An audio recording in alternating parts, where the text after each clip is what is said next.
이른바 조국 정국을 거치면서 여권의 지지 여론 이탈이 심화되고 있습니다. 문재인 대통령의 국정 수행 평가가 2주 연속 최저치를 기록했고 민주당과 한국당의 지지율 격차는 문재인 정부 출범 이후 최소 수준까지 좁혀졌습니다. 민주당 지지율은 7개월 만에 최저, 한국당 지지율은 5개월 만에 최고로 상반된 흐름을 보이고 있습니다. 여권은 이 상황을 검찰개혁으로 돌파하겠다는 입장입니다. 현실성이 있는 일인지 전망이 필요한 대목입니다. 숫자의 정치 더 여론에서 살펴보겠습니다. 이택수 리얼미터 대표, 박시영 윈지코리아 컨설팅 대표 자리하셨습니다. 안녕하십니까? 어서 오십시오. 자, 지금 말씀드린 그런 부분들 이외에 조국 장관이 갑작스럽게 이제 사퇴한 그런 상황도 중요하게 변수가 될 것 같습니다. 종합적으로 알아보죠. 먼저 대통령 국정 수행에 대한 평가 결과 보고 오겠습니다. 네, 지난 한 주 동안 대통령에 대한 국정 수행 평가, 긍정 평가가 41.4%까지 떨어졌습니다. 그리고 부정 평가는 56.1%로 올라서 긍부정 격차가 점점점 확대하고 있는 모습을 볼 수 있습니다. 취임 후 최저치 가장 나쁜 수준의 여론이고요. 일간 흐름 보겠습니다. 네, 지난주 후반으로 갈수록 더 격차가 벌어졌군요. 부정평가 지난주 금요일에는 57.2%, 긍정평가는 겨우 40%를 지켰습니다. 자, 이택수 대표님, 지금 이런 그 수치에서 어떤 의미를 짚어낼 수 있습니까? 네, 문재인 대통령 득표율이 41.1%였는데 네. 거의 근접한 수치로 하락을 했기 때문에 만약에 30%대로 떨어지면 국정 동력이 약해질 수밖에 없고요. 네. 조국 장관이 지명된 지 한 2달여, 그다음에 임명된 지는 이제 한 달 조금 지났는데 네.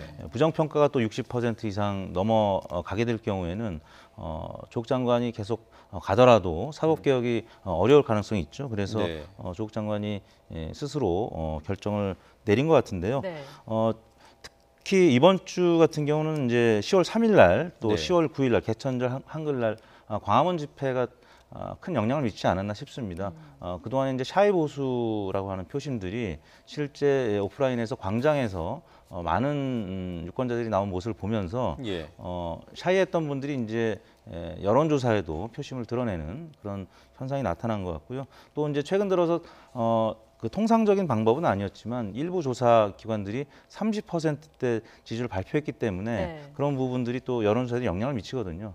그런 부분들이 영향을 미쳐서 이런 대통령실의 최저치가 나온 것 같습니다. 정치 성향별로 봤을 때 중도층에서의 어떤 특징이랄 게 있을까요? 네, 있죠. 왜냐하면 중도층들은 대개는 정치에 대해서 고관여층이 아닌 저관여층입니다. 상대적으로는 진보 보수에 비해서. 네. 근데 이제 정치의 저관여층이다 보니까 언론 보도에 영향을 가장 크게 받습니다. 그래서 제목이 어떻게 뽑히느냐 네. 영향을 많이 받고요.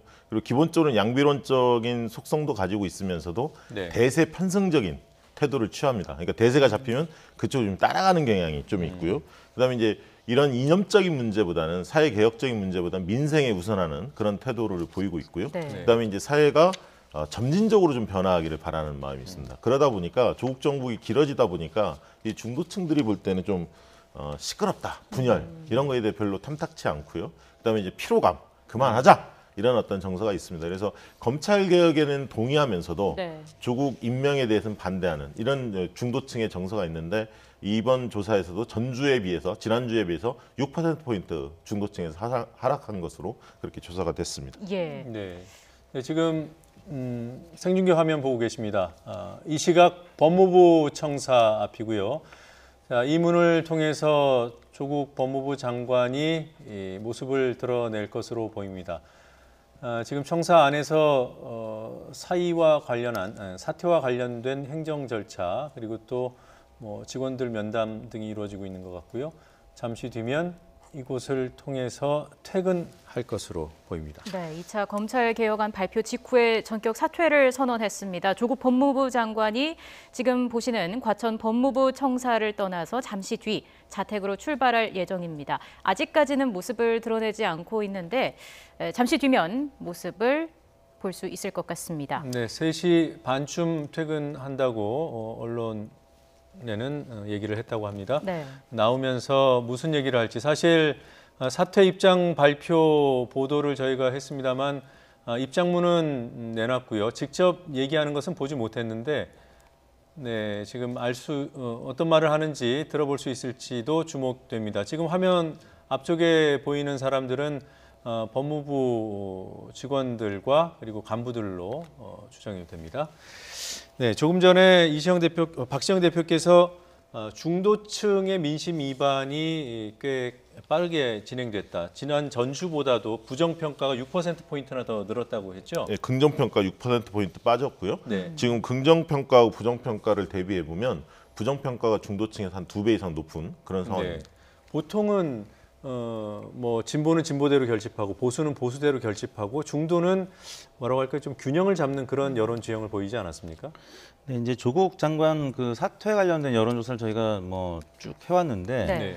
그 동안에 그 검찰 조사 과정에서 여러 가지 혐의점들이 나왔거나 아니면은 또 뭐 구속영장이 청구되거나 그런 과정에서 대통령 지지율이나 정당 지지율이 당청이 모두 빠지는 모습을 보여왔었는데 지난주 같은 경우는 특히 이제 김경록 한국투자증권 그 PB 인터뷰 왜곡 논란 때문에 그 뭐 KBS 측과 또 유시민 이사장 측이 또 갈등을 겪었던 부분 이게 뭐 검언 유착 프레임인데 언론 탄압 프레임이 맞닥뜨리면서 중도층이 특히 민감하게 반응을 한 것 같고요. 네. 두 번째는 한겨레 20일의 윤석열 총장 관련 의혹 보도 이 부분도 중도층에 큰 영향을 미쳤던 사안이 아닌가 싶습니다.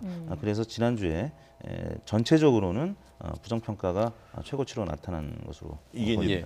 리얼미터 조사를 보면 10월 3일 날 개천절 때 이제 광화문 집회를 하지 않았습니까? 네. 많은 시민들이 보수 성향의 유권자들이 모였는데 이 집회 이후에 45% 이하로 뚜렷하게 하락세가 보입니다. 네. 이게 좀 특징적인데 반면에 이제 한국갤럽은 주로 이제 전화면접 조사를 중심으로 합니다. 네. 그들 이제 그 방식대로 하면 정치 좌우 관여층들이 상당히 응답을 많이 하는 그런 구조인데요.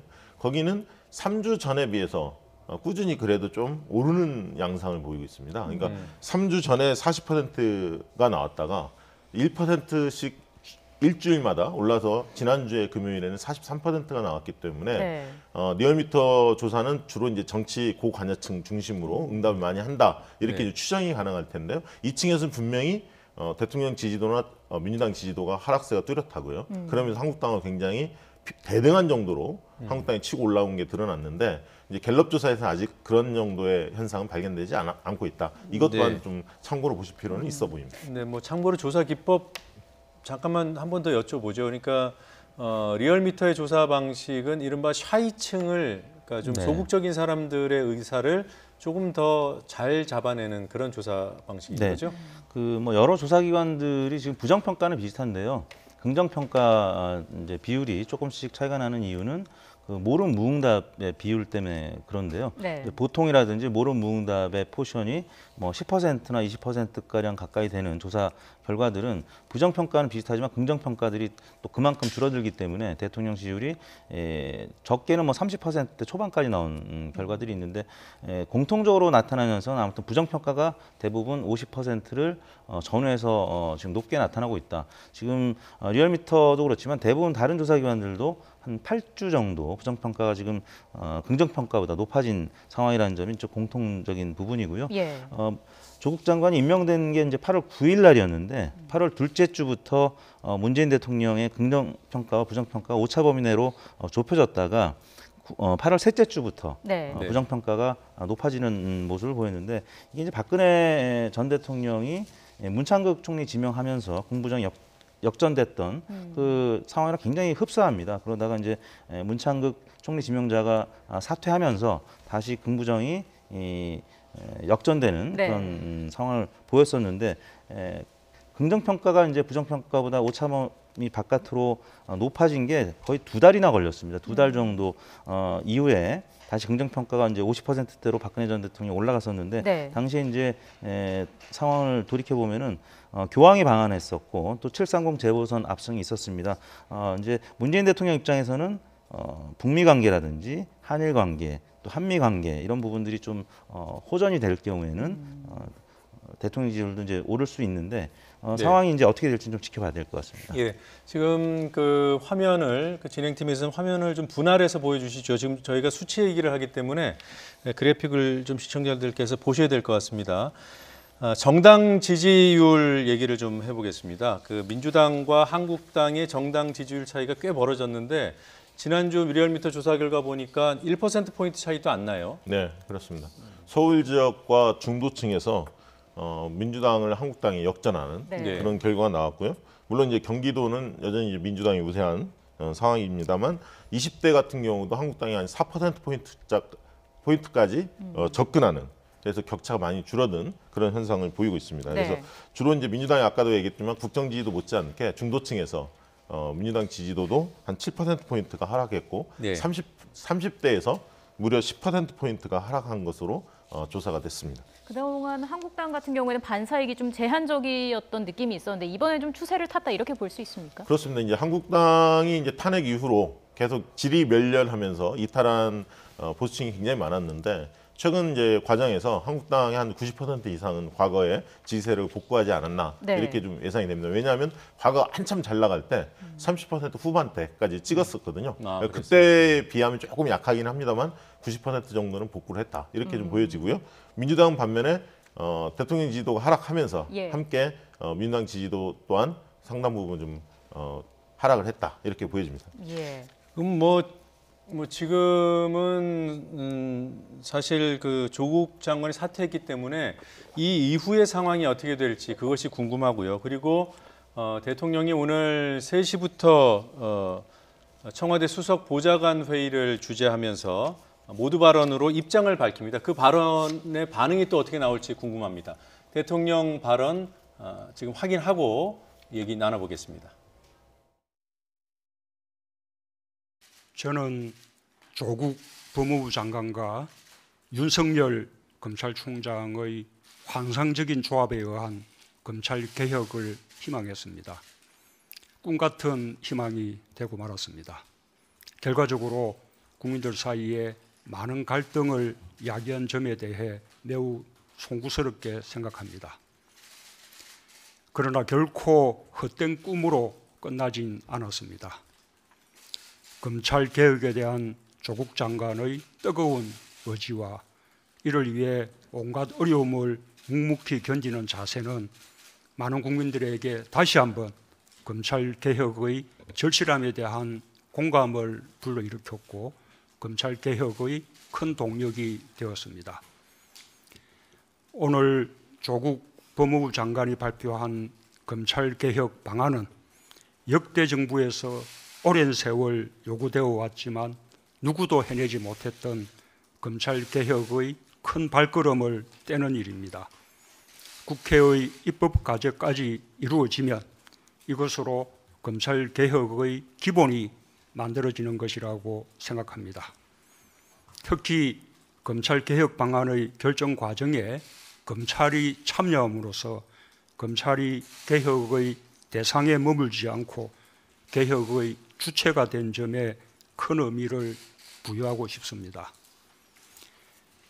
검찰이 스스로 개혁의 주체라는 자세를 유지해 나갈 때 검찰 개혁은 보다 실효성이 생길 뿐 아니라 앞으로도 검찰 개혁이 중단 없이 발전해 나갈 것이라는 기대를 가질 수 있게 될 것입니다. 특히 공정한 수사 관행, 인권 보호 수사, 모든 검사들에 대한 공평한 인사, 검찰 내부의 잘못에 대한 강력한 자기정화, 조직이 아니라 국민을 중심에 놓는 검찰 문화의 확립, 정관 예우에 의한 특권의 폐지 등은 검찰 스스로 개혁 의지를 가져야만 제대로 된 개혁이 가능할 것입니다. 법무부는 오늘 발표한 검찰 개혁 과제에 대해 10월 안으로 규정의 제정이나 개정, 필요한 경우 국무회의 의결까지 맞춰주기 바랍니다. 이번에 우리 사회는 큰 진통을 겪었습니다. 그 사실 자체만으로도 대통령으로서 국민들께 매우 송구스러운 마음입니다. 그런 가운데서도 의미가 있었던 것은 검찰 개혁과 공정의 가치, 언론의 역할에 대해 다시 한번 깊이 생각할 수 있는 소중한 기회가 되었다는 점입니다. 검찰 개혁과 공정의 가치는 우리 정부의 가장 중요한 국정 목표이며 국정 과제이기도 합니다. 정부는 그 두 가치의 온전한 실현을 위해 국민의 뜻을 받들고 부족한 점을 살펴가면서 끝까지 매진하겠다는 의지를 다시 한번 천명합니다. 언론의 역할에 대해서는 정부가 개입할 수 있는 영역이 아닙니다. 언론 스스로 그 절박함에 대해 깊이 성찰하면서 신뢰받는 언론을 위해 자기 개혁의 노력을 해주실 것을 당부드립니다. 광장에서 국민들께서 보여주신 민주적 역량과 참여 에너지에 대해 다시 한번 감사드립니다. 그리고 이제는 그 역량과 에너지가 통합과 민생, 경제로 모일 수 있도록 마음들을 모아주시기 바랍니다. 저부터 최선을 다하겠습니다. 감사합니다. 네, 들으신 대로 문재인 대통령이 이번 조국 장관 사퇴와 관련해서 결과적으로 갈등을 야기한 데 대해서 매우 송구스럽게 생각한다 이런 입장을 밝혔고 이 송구스럽다는 입장은 두 번에 걸쳐서 얘기했습니다. 네, 이와 함께 언론 개혁도 함께 당부를 했습니다. 문재인 대통령의 수석 보좌관 회의 발언, 전체 발언 내용을 들어보셨습니다. 네, 조국 장관도 조금 전 출근하면서 짧게 얘기를 하고 나갔는데요. 그 상황도 잠시 보고 오겠습니다. 취임 35일 만에 국민 여러분께 죄송하고 송구하고 감사하고 고맙습니다. 저는 이제 한 명의 시민으로 돌아갑니다. 법무부 혁신과 검찰개혁의 과제는 저보다 훌륭한 후임자가 맡으실 겁니다. 더 중요하게는 국민들이 마지막 마무리를 해주실 거라고 믿습니다. 언론인 여러분께도 감사합니다. 고맙습니다. 언제 처음 결심하셨습니까? 정부여당의 지지를 하라 하셨나요? 검찰개혁 임무 완수하셨다고 생각하시나요? 안녕하세요. 네, 조금 전 상황입니다. 약 5분 전 상황인데요. 죄송하고 송구하다, 그리고 반성한다, 더불어서 감사한다 이런 입장을 짧게 밝히고 대기하고 있던 승용차에 타고 자택으로 향했습니다. 일부 밖에서 기다리던 사람들로부터 박수가 나오기도 했고요. 기자들의 이어진 질문에는 답변 없이 자리를 떠났습니다. 네. 자, 대통령 발언도 들었고요. 그리고 조국 장관 입장도 보도를 해드렸습니다. 앞으로 여론은 어떻게 반응을 할까요? 일단 뭐 각자의 지지층, 그러니까 진보층과 보수층은 여전히 뭐 결집되어 있는 모습을 보일 것 같고요.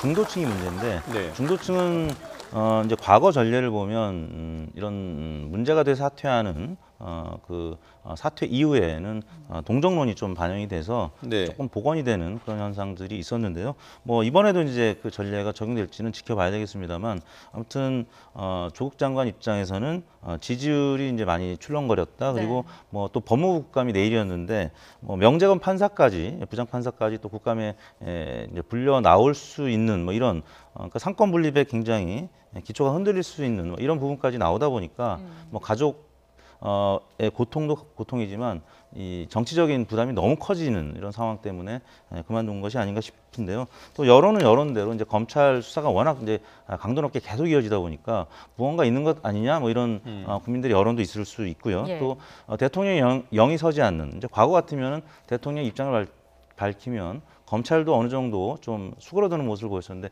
이번 사태는 전혀 그렇지 않은 모습, 그러니까 리더십에 영향을 미치는 모습 때문에 대통령률도 빠지고 이제 당지율도 빠지다 보니까 오늘 같은 결과가 나온 것이 아닌가 싶습니다. 이번 주 아마 여론조사 결과를 많은 국민들이 관심 있게 지켜볼 것 같은데요. 네. 그러게요. 이번 주하고 다음 주까지 가요.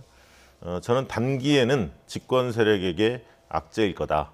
단기 악재다. 네. 장기에는 호재다 이렇게 봅니다. 왜냐하면 조국 정부 인해서 집권 세력의 핵심 지지층을 똘똘 뭉쳤었거든요. 네. 그러나 약지지층 등 주변부가 약화됐거든요. 아까 중도층이라든가 약지지층이 약화됐는데 이 조국 장관이 사퇴함으로 인해서 지금은 지지층이 단계에는 굉장히 허탈해할 것 같습니다. 네. 그래서 이걸 어떻게 해석해야 할지 갈팡질팡할 것 같은데요. 그런 측면에서 단계는 악재일 거다. 코어가 흔들릴 가능성이 있다. 핵심 코어가. 그러나 장기적으로 보면 중도층들이 다시 복원될 가능성이 있다. 왜냐하면 한국당의 호감도가 그렇게 높지 않기 때문에 아까 이제 갤럽 조사 얘기를 드렸습니다만 네. 갤럽 조사 보면 호감도 여전히 한국당이 굉장히 취약한 상태입니다. 네. 그렇기 때문에 중도층의 마음을 돌리는 그러니까 대통령의 가장 큰 장점은 공감 능력이었는데 네. 그런 공감 능력이 회복될 가능성이 있고요. 또 한 측면은 검찰에게 이제 공이 넘어갔다 이런 예. 측면도 있어 보입니다. 그래서 검찰이 과연 패스트트랙 관련해서 수사를 한국당 의원들을 얼마나 수사할 건지 그리고 이 배우자 이 검찰 수사 결과가 어떻게 나올지 뭐 이런 네. 등등이 남아 있기 때문에 그렇지만 검찰 개혁이라는 어떤 시대적 요구가 불가항적인 측면으로 가는 측면이 있는 것 같습니다. 이게 이제 성과일 것 같은데요. 네. 그래서 이제 아까 대통령도 얘기했지만 10월달 내 국무회의를 통해서 의결하겠다 이렇게 밝혔고요. 어쨌든 사법개혁 문제도 10월달이 어렵다면 11월달 내에는 공수처 법안과 검경 수사권 조정이 통과될 가능성이 높기 때문에 어쨌든 검찰 개혁이 우리 시대 최대의 의제로 네. 부각된 것은 분명히 성과로 보입니다. 이 네. 장기적으로 본다는 게 뭐 내년 총선쯤 그쯤으로 예상하시는 건가요? 아니 11월, 12월만 가더라도 한 달 정도만 지나면 여러 이제 민생 행보들 다른 어떤 의제들이 있기 때문에 중도층이 돌아올 가능성도 배제할 수 없다. 예, 이렇게 이해가 됩니다. 그러니까 핵심 지지층은 그동안 어려운 상황에서도 결집했다가 좀 허탈해할 수 있지만 네. 결국은 다시 돌아올 이른바 집토끼로 보시는 거고요. 네, 그렇습니다. 그리고 중도층, 이반했던 중도층 여론이 다시 들어오기 때문에 장기적으로 호재다 이렇게 보시는 네, 거죠. 그렇습니다. 자, 이 대표님, 지금 이후 이제 조국 장관은 사퇴를 했고요. 그다음에 중요한 변수가 검찰 수사 내용일 것이라고도 말씀해 주셨는데 네. 또 한 가지가 검찰 개혁에 있어서의 성과 아니겠습니까? 네. 그러면 뭐 검찰 수사 결과야 누가 지금 좌지우지할 수 없는 거니까 이 검찰 개혁과 관련해서 여권이 힘있게 밀어붙이는 상황 또는 그렇지 않은 상황 여론에는 어떻게 영향을 미칠까요? 네, 뭐 이제 검찰 개혁의 또 가장 중요한 포인트는 차기 이 장관 후보자가 누가 될 것이냐. 네. 이제 하마평이 당장 오늘부터 나올 가능성이 있는데요. 네. 일단 뭐 예측컨대 국회의원 출신 중에 나올 가능성이 조금 있어 보이고요. 물론 이제 검사 출신을 임명하지 않을 것이다라는 전망이 있지만 네. 검사 출신이 임명될 수도 있는 것이고 네. 아무튼 국회 내부에서 임명될 가능성. 왜냐하면 국회 이제 불패 신화라는 것이 있기 때문에 그리고 이제 안정적으로 또 장관이 임명되고 청문회 과정을 거쳐야 되는 것이기 때문에 일단 뭐 중기적으로 는 한 2, 3주 정도 네. 숨고르기를 할 가능성이 있고요. 아까 말씀드린 것처럼 뭐 북미 관계라든지 뭐 한미 관계 이런 부분들이 영향을 미칠 겁니다. 5년 전에도 아까 이제 그랬다고 말씀을 드렸었고요. 또 이제 당시랑 비슷한 상황이 당시엔 또 메르스 때문에 박근혜 전 대통령 지지율이 많이 떨어졌었는데 네. 지금 네. 이제 아프리카 돼지열병 뭐 이런 돼지열병. 부분들도 네. 있습니다. 그래서 여러 가지 다른 변수들에 의해서도 상황이 좀 호전될 경우에는 중도층이 좀 돌아올 수 있는 것이고요. 네, 말씀하신 알겠습니다. 대로 이제 검찰 개혁도 뭐 당정 간에 여러 가지 이제 안들이 나오고 있는데 이런 부분들이 만약에 긍정적으로 영향을 미친다라고 하면 지지율이 이제 오를 수도 있는 것이죠. 네, 알겠습니다. 오늘 두 분 말씀 여기까지 듣겠습니다. 고맙습니다. 고맙습니다. 감사합니다.